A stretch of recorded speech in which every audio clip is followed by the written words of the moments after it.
سلام قولا من رب رحيم. நிகரில்லா அன்புடையோன் இறைவனிடமிருந்து சாந்தி நிலவட்டும் என்று முகமன் கூறப்படும். நஹ்மதுஹு வ நுஸல்லி அலா ரசூலிஹில் கரீம். அம்மா பஅத். அல்லாஹ்வுடைய நல்லபடியின் கருணையினாலே இந்த 25வது தினத்தை நாம் அடைந்திருக்கிறோம். வல்ல ரஹ்மான் அதற்கான பாக்கியத்தை நம்மவர்களுக்கு வழங்கியிருக்கிறான். வல்ல ரஹ்மானுக்கு நாம் நன்றி பாராட்ட வேண்டும். நாம் நேற்றைய தினத்திலே ஒரே ஒரு ஹதீஸை, மறுமைக்கான ஒரு ஹதீஸ், கேள்வி கேட்கப்படுகிற ஒரு ஹதீஸை நாம் சொன்னோம்.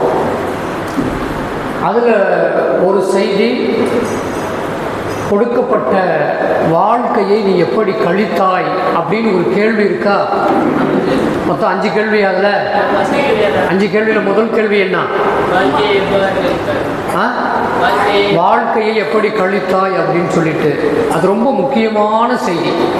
வாழ்க்கைங்கிறது ரொம்ப முக்கியமான விஷயம். அந்த வாழ்க்கையை பற்றிய ஒரு சின்ன ஒரு பரிமாற்றம் இன்ஷா அல்லாஹ். இன்னைக்கு அதான் நமக்கு பயான். ஹஸரத் ஹஸன் பஸ்ரி ரஹ்மத்துல்லாஹ் அப்படிங்கிற ஒரு அறிஞர் பெருமகனார். இவங்க தாபிஈன்கள் அப்படிங்கிற மாதிரியான அந்தஸ்தில் உள்ள, அந்த இடத்துல உள்ளவங்க. சஹாபாக்களுக்கு பிறகு தாபிஈன்கள், அதற்கடுத்து தாபிஈன்கள் அப்படிங்கிற இடத்துல அந்த அந்தஸ்தில் உள்ளவங்க. அவங்க ஒரு செய்தியை சொல்கிறாங்க. என்ன சொல்கிறாங்கன்னு சொன்னால், இந்த காலம் இருக்குது பார்த்தீங்களா, காலம்னா விளங்குதா? நேரம். ஒரு நாளைக்கு எவ்வளவு நேரம்? 24 மணி நேரம். 24 மணி நேரம். இந்த 24 மணி நேரத்தில் ஒவ்வொரு நொடியும், ஒவ்வொரு நிமிடமும் சொல்லிக்கிட்டே இருக்குதான். அந்த காலம் சொல்லிக்கொண்டே இருப்பதாக அவங்க சொல்கிறாங்க. என்ன சொல்லுதுன்னு சொன்னால், ஆதமுடைய மகனே, யாரை பார்த்து சொல்லுது? ஆதமுடைய மகன்னா யாரு? ஹாபில் காபிலா? ஆதமுடைய மகனா ஹாபில் காபிலா? அதோடு நிறுத்திக்கணுமா? அப்படி இல்லை. இலா யௌமில் கியாமா, கியாமத்து நாள் வரைக்கும் வர்ற எல்லா மக்களுமே யாருடைய பிள்ளைங்க தான்? ஆதம் அலைஹிஸ்ஸலாம் அவங்களுடைய பிள்ளை தான். அவங்கள பார்த்து இந்த காலம் சொல்லுவதாக சொல்றாங்க. என்ன சொல்லுது அப்படின்னு சொன்னா, அந்த காலம் சொல்லுது, மகனே, நான் உனக்கான ஒரு புத்தம் புதிய நாள் விடிஞ்சிட்டா உடனே அந்த காலம் சொல்லுது, இன்னைக்கு ஒரு புத்தம் புதிய நாள். ஒரு நிமிடம் கழிந்து, அதாவது 1 மணி நேரம் கழிந்து வந்துருச்சுன்னா ஒரு புத்தம் புதிய மணி நேரம் அந்த காலம் சொல்லுது. புத்தம் புதிய மணி நேரம் உனக்கு இருக்கிறது. கடந்து போனது முடிஞ்சு போச்சு, கடந்து போனது முடிஞ்சு போச்சு. இப்போ புத்தம் புதிதாக நான் இருக்கிறேன் அப்படி சொல்லிட்டு, இப்பொழுது நீ என்ன செய்ய போகிறாய்? அந்த காலம் கேட்குறது நம்மள்கிட்ட, நான் உன்கிட்ட புதுசாக இருக்கிறேன், உனக்கு இப்போ ஒரு வாய்ப்பு கிடைச்சிருக்கு, உனக்கு வாழ்க்கையில் இந்த நாள் என்பது ஒரு புத்தம் புதிய நாள், என்னை நீ எப்படி பயன்படுத்த போகிறாய் அப்படின்னு சொல்லி அந்த காலம் கேட்குமா? அந்த காலம் கேட்குமா? அப்படி கேட்டுட்டு, அப்படி நான் சென்று விட்டால், அந்த காலம் திருப்பி சொல்லுது, நான் சென்று விடுவேன் என்று சொன்னால் இனி ஒருபோதும் திரும்ப மாட்டேன். ஒருபோதும். 12 மணி, இப்போ மணி என்ன ஆகுது சொல்லுங்க பார்க்கலாம்? 9:59. இன்னும் ஒரு நிமிடம் போனால் 10. அந்த 9:59 போயிடுச்சு, முடிஞ்சு போச்சு. அது திருப்பி இல்லை. நம்ம வாழ்க்கையில் அது திருப்பி இல்லை. அது மீண்டும் எப்போ? நாளைக்கு வரும். ஆனால் ஒரு நாள் கழிந்து போயிடுதா? அதுதான் அந்த காலம் சொல்லுதான், நான் சென்று விட்டால் ஒருபோதும் இனி நான் திரும்ப மாட்டேன். அதனால் நீ என்ன செய்ய போகிற? உனக்கு கிடைச்ச இந்த வாய்ப்பை, இந்த வாழ்க்கையை நீ என்ன செய்ய போகிறாய்? நீ விரும்பினால் என்னை அழகிய முறையிலே பயன்படுத்திக்கொள். நீ விரும்பினாக்க என்னை அழகிய முறையில பயன்படுத்திக்க. இல்லை அப்படிலாம் இல்லை, என்னால் முடியலன்னு சொன்னா, அப்படி நல்ல முறையில் பயன்படுத்திக்கிட்டா அதற்கான பலன் உனக்கு கிடைக்கும். நல்ல முறையில் நீ பயன்படுத்திக்கிட்டா அதற்கான பலன் உனக்கு கிடைக்கும். நீ விரும்பினால் தள்ளி போடு, நீ விரும்பினால் தள்ளி போடு, அப்புறம் செய்வோமே, நாளைக்கு செய்வோமே, நாளான்னைக்கு செய்வோமே, இப்போ தொழுகை நாளைக்கு தொழுதுக்கலாமே, இல்லை இன்னும் வயசு எனக்கு இப்போ தான் 25-30 வயசு, இப்போ போய் நான் பள்ளியாசலில் தொழுதுகிட்டு இருந்தா வாலிபத்தை இந்த இளமையை நான் அனுபவிக்கிறது இல்லையா, அதெல்லாம் இருக்கட்டும், ஒரு 50-40 வயசு வரட்டும், ஒரு 50 வயசு வரட்டும், அப்போ அனுபவிச்சுக்கலாம் அப்படின்னு நீ தள்ளி போடுகிறாயா? அப்படி தள்ளி போட்டால் ஒருபோதும் நான் திரும்ப வரமாட்டேன். அந்த காலம் என்ன சொல்லுது? ஒருபோதும் நான் திரும்ப வரமாட்டேன் அப்படின்னு சொல்லி தினம் தினம் காலம் மணி நேரம் சொல்லிக் கொண்டிருப்பதாக ஹசனுல் பஸரி ரஹ்மஹுல்லாஹ் அவங்க சொல்லி தருகிற செய்திகளாக நாம் பார்க்கிறோம். நமக்கு என்ன விளங்குச்சு இதில் சொல்லுங்க பார்ப்போம். ஒரு பாயிண்ட் சொல்லுங்களேன், இதுல எனக்கு என்ன விளங்குச்சு? இந்த புக்கு சொல்லுங்க, இல்லை இந்த புக்கு சொல்லுங்களேன். சரி வாங்க, நீங்க சொல்ல வேண்டாம், நானே சொல்லிடுறேன். வாழ்க்கை என்பது கழிந்து கொண்டே இருக்கிறதுன்னு அர்த்தம். நம்முடைய வாழ்நாளிலே ஒவ்வொரு நிமிடமும் என்னாவது கழிந்து கொண்டே போகுது. இப்ப எனக்கு ஒரு வாழ்க்கை வந்து உதாரணத்துக்கு எனக்கு ஒரு 3600 நாள் எனக்கு அல்லாஹ் கொடுத்துருக்கிறான். உதாரணத்துக்கு வச்சுக்கிங்க, ஒரு உதாரணத்துக்கு சொல்றேன். ஒரு நாள் என்னுடைய ஒரு நாள் கழிஞ்சிருச்சு. ஒரு நாள் என்பது 24 மணி நேரம் போயிடுச்சுன்னா பாக்கி இருக்கிறது எவ்வளவு? 3000 எவ்வளவு சொன்னான்? 3200 சொன்னா 199 தான் பாக்கி இருக்கு. கணக்கெல்லாம் புள்ளி, நீ கணக்கில் புள்ளியா இருக்க பரவாயில்ல. 3199 தான் பாக்கி இருக்கு. அடுத்த நாள் போச்சுன்னா இன்னொன்று குறைஞ்சு போய்கிட்டே இருக்கும். நம்ம பர்த்டே கொண்டாடுறோம்ல, பர்த்டே கொண்டாடுறோமா இல்லையா? நம்ம எல்லாம் சில பேர் கொண்டாடுவோம், இல்லையா? கொண்டாடுறது இல்லையா? கேக் வாங்கி அம்மா அத்தை வாங்கி தராங்களா இல்லையா? ஹாப்பி பர்த்டே டு யூ சொல்லி என்ன செய்யறோம்? இருக்கிற ஊதிபத்தி எல்லாம், எரிய வேண்டிய ஊதிபத்தி எல்லாம் அணை வச்சிடுறோமா இல்லையா? வாழ்க்கை ஜெகஜோதியா இருக்கணும். ஆனா நம்ம என்ன பண்றோம்? ஜெகஜோதிய ஊதிய அணைச்சிடுறோம். அந்த பர்த்டே இருக்குல்ல, அது நமக்கு சொல்லுகிற பாடம் என்ன நமக்கு தெரியுமா? நம்ம நினைக்கிறோம், சந்தோஷப்படுறோம், எனக்கு இப்போ ஒரு வயது கூடி 24 25 நான் வந்து விட்டேன், 10 நான் 11 வந்து விட்டேன் அப்படின்னு நம்ம நினைக்கிறோம். ஆனா அந்த வருகிற அந்த பிறந்த நாள் நமக்கு என்ன சொல்லுதுன்னு சொன்னா, அடே உன்னது 60 ஆண்டு வாழ்க்கையில 10 வருஷம் போயிடுச்சு, மீதி நான் எவ்வளவுதான் இருக்கேன்? 50 தானா இருக்கேன், கொஞ்சம் பயன்படுத்துகிறேன்னு நமக்கு அறிவிக்குது. ஆனா நம்ம என்ன பண்றோம்? ஜாலியா இருக்கிறோம். அன்னைக்கு என்னென்னலாம் பண்ண முடியுமோ அத்தனையும் பண்றோமா இல்லையா? நடக்குது பாருங்க. சில பேருக்கு பார்ட்டி எல்லாம் வச்சு என்ன பண்ணுவாங்கன்னா விதவிதமான விஷயங்கள்லாம் நடக்குதா? அதுதான் அந்த காலம் சொல்லுது. நல்லதை செஞ்சுன்னா செய்ய, இல்லைன்னா நாசமா போன்னு சொல்லுது. சுருக்கமா சொல்லிட்டா என்னது? நல்லது செஞ்சா உனக்கு நல்லது, இல்லை நீ தள்ளி போட்டு எனக்கு என்ன நீ கவனிக்கல, என்னை பத்தி கவலைப்படலைன்னா நீ நாசமா போன்னு அர்த்தம். அந்த வார்த்தையை பயன்படுத்திக்கிறதுக்கு வருத்தப்படுறேன். என்ன செய்யறது பாருங்க. அல்லாஹ் குர்ஆன்ல சொல்றான் 23வது அத்தியாயம் 99வது வசனம். 23வது அத்தியாயம் 99வது வசனம். அல்லாஹ் என்ன சொல்றான் பாருங்க. ஹத்தா இதா ஜாஅ அஹதஹுமுல் மௌத் قال رب ارجعوني. ஒருத்தருக்கு மௌத் வருது. இப்போ என்ன வந்துச்சு? 60 வருஷம் முடிஞ்சு போச்சு. அல்லாஹ் அவருக்கு அவ்வளவுதான் நிர்ணயிச்சிருந்தான். 60 வருஷம் ஒரு 3 மாசம் நல்லா நிர்ணயிச்சிருந்தான். அந்த 60 வருடமும் 3 மாதங்களும் முடிஞ்சு போச்சு. முடிஞ்சு போனோம்னா இப்ப என்ன வருது? இப்ப யார் வருவாங்க? மலக்குல் மௌத். யார் வர்றா? மலக்குல் மௌத்துடைய பேர் தெரியுமா? இந்த சொல்லுங்களேன். இஸ்ராயில் அலைஹிஸ்ஸலாம். யாரு? எருமாட்டு மேல வர்றவர் இல்ல, அப்படி எதாவது நினைச்சுக்காதீங்க. அவரெல்லாம் இல்ல, அந்த யமன் இல்ல. இவரு யாரு? இவரு வேற ஒருத்தர். இவரு இஸ்ராயில் அலைஹிஸ்ஸலாம். அதைத்தான் அப்படி அவங்க சொல்லிட்டு போறாங்க. விடுங்க. அவரு வந்துட்டா என்ன ஆகாது? தாழ்த்தப்படுமா? பின்னாடி இவரு கொஞ்சம் டைம் கொடுத்துடலாம். அவர் விட்டுருவாரு. அவரு விடவே மாட்டாரு. என்ன செய்ய மாட்டாரு? விடவே மாட்டாரு. மூசா அலைஹிஸ்ஸலாம் அவங்கள்ட்ட இஸ்ராயில் அலைஹிஸ்ஸலாம் வர்றாங்க. வந்து சொன்னாங்க, உங்களை வந்து அல்லாஹ் உங்க உயிரை வாங்க சொல்லிட்டான். உயிர் அல்லாஹ் என்ன உயிரை வாங்க சொல்லிட்டானா, அது எப்படி முடியாது? மூசா அலைஹிஸ்ஸலாம் மறுக்கிறார், இல்லை அதெல்லாம் முடியாது அப்படின்னு. அப்படின்னா நீங்கள் போங்க, ரப்புட்ட திரும்பி போங்க.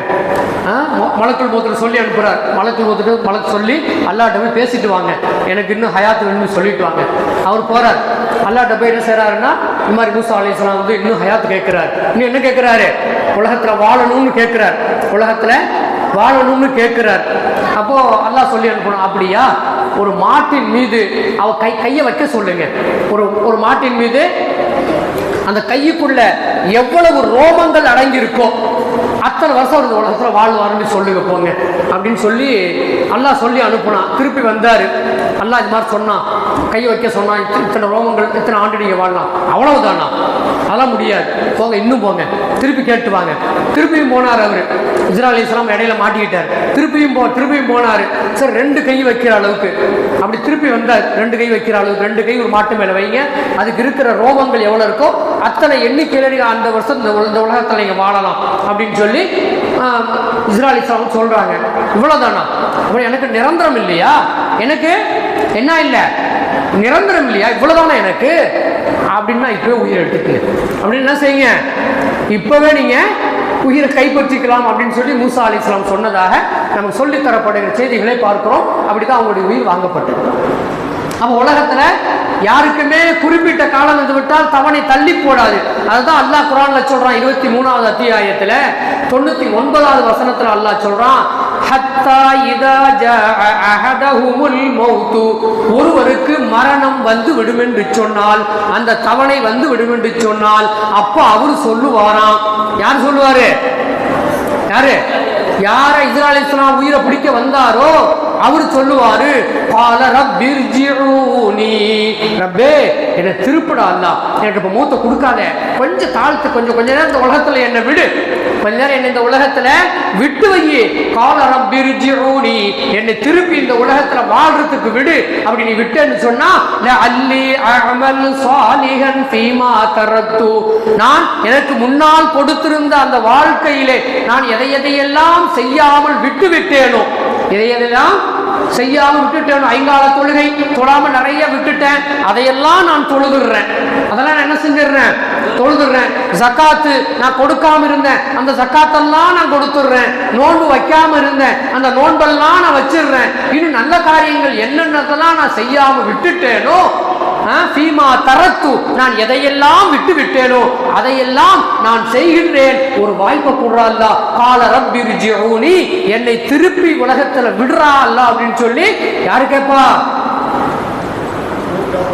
மௌத்துக்கு தயாரா இருக்கிற அந்த நபரு அல்லாஹ்ட்ட கேட்பாராம். அல்லாஹ் அதை அப்படியே சொல்றான். அப்படி கேட்பார் அவரு, கல்லா, அதற்கு வாய்ப்பே இல்லை. யார் சொல்றது? அல்லாஹ் குர்ஆன் சொல்றான், கல்லா, அப்படிலாம் யாருக்குமே விட முடியாது. அப்படி விடணும் இருந்தா யாருக்கு அல்லாஹ் விட்டுருப்பான்? நபிகள் நாயகம் ஸல்லல்லாஹு அலைஹி வஸல்லம் அண்ணாங்களுக்கு விட்டு வச்சிருப்பான். விட்டு வச்சானா அல்லாஹ்? விடல. மூசா அலைஹிஸ்ஸலாம் அவங்களுக்கு விட்டு வச்சானா? இப்ராஹிம் அலைஹிஸ்ஸலாம் அவங்களுக்கு விட்டு வச்சானா? ஈசா அலைஹிஸ்ஸலாம் அடுத்து மீண்டும் வருவாங்க, வந்த பாடு மீண்டும் இந்த உலகத்துல அப்படியே இருந்துருவாங்களா? இல்ல.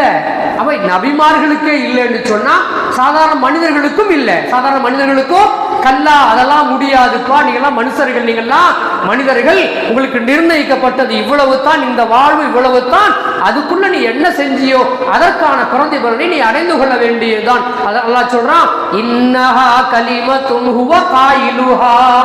இது என்ன தெரியுமா? அவன் சொல்ற வார்த்தை என்ன தெரியுமா? அவன் மரண நேரத்திலே இப்படி அவன் சொல்லுவது வெறும் பிதற்றல். எது என்னது? அது பிதற்றல்னா தெரியுதா? என்னன்னு தெரியுதா? உளறல்னு அர்த்தம். உளறது என்னது? உளருவான், நடுக்கத்துல இருக்கான், திடுக்கத்துல இருக்கான். அவன் பேசும்போது எப்படி பேசுவான்? என்ன பேசுறான்னு அவனுக்கே தெரியாது. என்ன பேசுறான்னு சொல்லி அவனுக்கே தெரியாது. என்னென்னமோ பேசுவான், என்னென்னமோ என்ன செய்வான்? பேசுவான். அந்த பேச்சுக்கு என்ன சொல்லுவாங்க?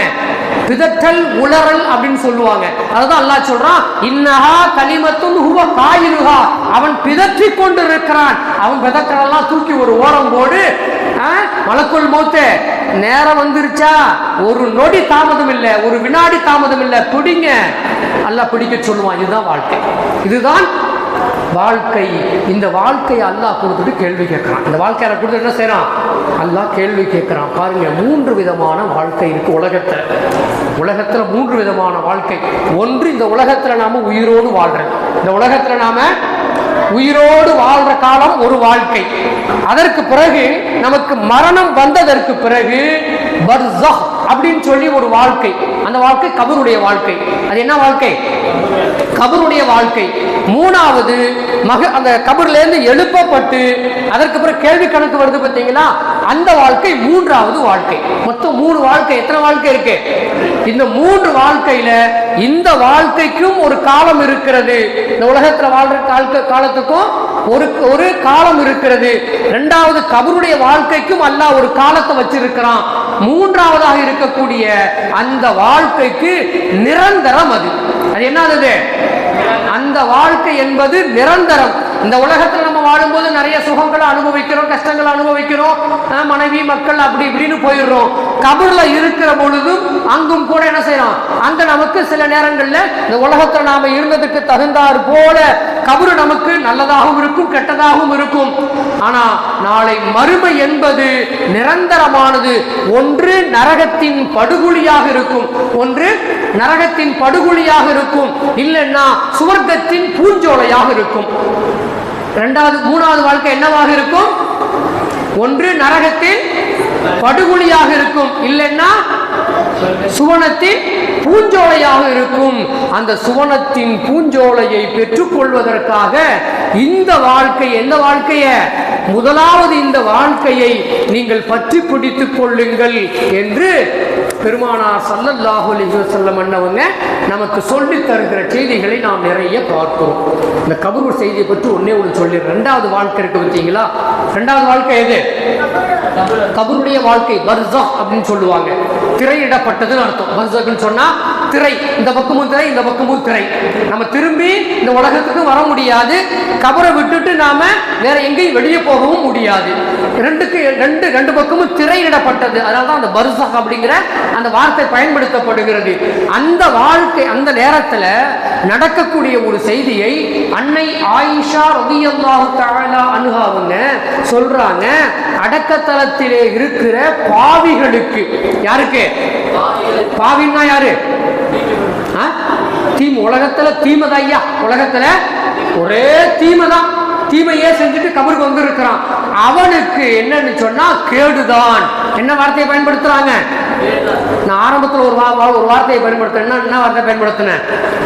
நாசம்தான் பயன்படுத்தினேன். அன்னை ஆயிஷா ரலியல்லாஹு அவங்க என்ன வார்த்தை பயன்படுத்துறாங்க? கேடுதான் பயன்படுத்துறாங்க. ரெண்டும் என்னது? ரெண்டும் ஒண்ணுதான். ரெண்டும் ஒண்ணுதான். அடுத்து சொல்றாங்க, அவர்களின் அடக்கத்தலங்களிலே, ஏன் கேடுதான் சொல்றாங்கன்னு சொன்னா, அவர்களின் அடக்கத்தலங்களிலே கருமை நிறைந்திருக்கக்கூடிய அந்த நிறத்தில் இருக்கக்கூடிய பாம்புகளை அல்லாஹ் கபருக்குள்ளே விடுவான். எங்க விடுறான்? கபருக்குள்ள. நம்மளை கொண்டு உள்ள வச்சிடறாங்களா? கபரு கபஸ்தான்ல உள்ள கொண்டு என்ன பண்றாங்க? நம்ம எந்திரிச்சு வந்துடாத மாதிரி உள்ள கட்டைகள்லாம் அடுக்குவாங்க. பார்த்துருக்கீங்களா? எந்திரிச்சு வந்துடக்கூடாது. மூத்தா போனவரே எந்திரிச்சு வந்துடக்கூடாது. உள்ள என்ன பண்ணுவாங்க? கட்டையெல்லாம் அடுக்கி பாயெல்லாம் போட்டு அது மேல மண்ணை கொட்டி நல்லா என்ன பண்ணுவாங்க? போடுவாங்க. 3வது நாள் போய் என்ன பண்ணுவாங்கன்னா, 3வது நாள் போய் தண்ணியை ஊற்றி சேத்த குழச்சி நல்லா அமுக்கி விட்டு அடிச்சு வச்சு நல்லா பூசி மொழிவிட்டு வருவாங்க. இருக்கா இல்லையா? பார்த்துருக்கீங்களா? பார்த்துருப்பீங்க. பார்த்துருக்கோமா? அது எதுக்காக வேண்டிய? வந்துடக்கூடாதுன்னு இல்லைப்பா, அது ஒரு இதுக்காக சொல்றேன் நான். அது அல்ல.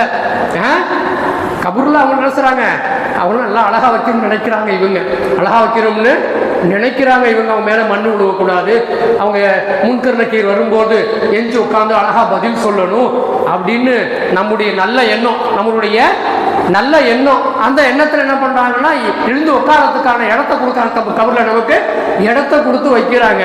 புரியுதா? அந்த கபருக்குள்ள என்ன வருதான்? அல்லாஹ் என்னத்தை அனுப்புறான்? பாம்புகள். அந்த பாம்பு எப்படி இருக்கும்? கருமை கண்ணங்கனேன்னு பார்த்தா நமக்கு என்ன எப்படி இருக்கும்? பார்த்த உடனே பாம்பை கண்டால் படையும் நடுங்கும். படையும் நடுங்கும். பார்த்துருக்கோம், கேள்விப்பட்டிருக்கோமா? பாம்பை கண்டால் படையும் நடுங்கும். அவங்க கையில என்ன இருக்கும்? கன்னு இருக்கும், துப்பாக்கி இருக்கும், அது இருக்கும், இது இருக்கும், எல்லாமே இருக்கும். ஆனால் பாம்பை பார்த்தோம்னா அவனும் என்ன செய்வான், ஒரு நேரத்தில் திடீர்னு நடுங்குவான், ஓடுவான். பார்த்துருக்கோமா? அப்படிப்பட்ட அந்த பாம்பு கபருக்குள்ளே அங்கே விடப்படும். காலுக்கு பக்கத்தில் ஒரு பாம்பை கொண்டு வந்து ஒரு பாம்பு வந்து நிற்கும், தலைக்கு பக்கத்திலே ஒரு பாம்பு வந்து நிற்கும். இது காலில் இருந்து கொஞ்சம் கொஞ்சமாக சுரண்டி கொண்டே அப்படியே வரும். தலையில் இருக்கக்கூடியது தலைப்பக்கமாக சுரண்டி கொண்டே அப்படியே வரும். ரெண்டும் ஒன்றாக வந்து என்ன செய்யணும்னு சொன்னா அவருடைய நெஞ்சு பகுதியில வயிற்று பகுதிக்கு வந்து ரெண்டும் ஒன்றாக சேரும். அன்னை ஆயிஷா ரலியல்லாஹு தஆலா அன்ஹா அவங்க சொல்லுகிற செய்தியாக நாம் பார்க்கிறோம். இதுதான் கபருடைய வாழ்க்கை. இந்த உலக வாழ்க்கை, கபருடைய வாழ்க்கை.